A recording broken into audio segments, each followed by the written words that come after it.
Leah Ithaga Riene riu ni hindi ekũheo mwana. She has been heavily pregnant, ona ũkĩrora mbica-inĩ she has been heavily pregnant, na riu ihinda nĩ ikinyu rĩake gũkorwo akĩheo mwana. Na in the latest episode she will be experiencing labor pains, na megũkorwo mena mũrata wake wa hakuhĩ mũno Maggie, makĩaria magĩteretanga magĩtũbanga tũkuo, na nĩguo Leah ekũnyitwo nĩ labor pains, na Maggie nĩ ekũmaka mũno akĩmũria nĩkĩ, nĩ mwana ũroka, nĩkĩ kĩrathiĩ na mbere, and as you can see even her face she's in so much pain, kuonania nĩma the baby is here, na it has been a long time coming. Ona nginya mafans magathethũka makĩũria kana nĩkĩ kĩrathiĩ na mbere.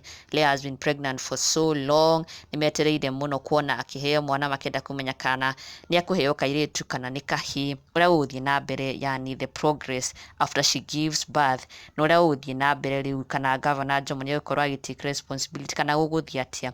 And now the time has finally come, Leah akĩheo mwana in the next episode, na Kush Ithaga Riene nĩwe ũrakorirwo agĩ-share teaser ya the next episode ya Ithaga Riene ũrĩa gĩgũthiĩ na mbere, na nĩho Leah ekuonekana akĩheo mwana, or rather akĩnyitwo nĩ labor pains mena Maggie Ithaga Riene, na mafans rĩu nĩ akenu mũno and they can't wait to see how it goes after this. Na mafans makeyumĩria na njĩra nene mũno gũkenerera ndeto ici, oho gũkenerera atĩ the long wait is now over, Leah will finally be having her baby.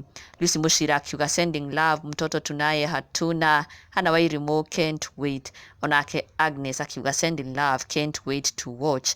Onake Tabijeri wega ta wega. Jane Mwangi akiuga na Leah azae sasa na toke tu. Ona Alice Njoroge akiuria yani Leah ndarĩ aciara na ndaumire Kenya mwaka mũthiru arĩ ona ihu, ama ni apili wadau. Onake Gladys Wanjiku akiuga looking forward to it. Francie Grace onake akauga can't miss this way.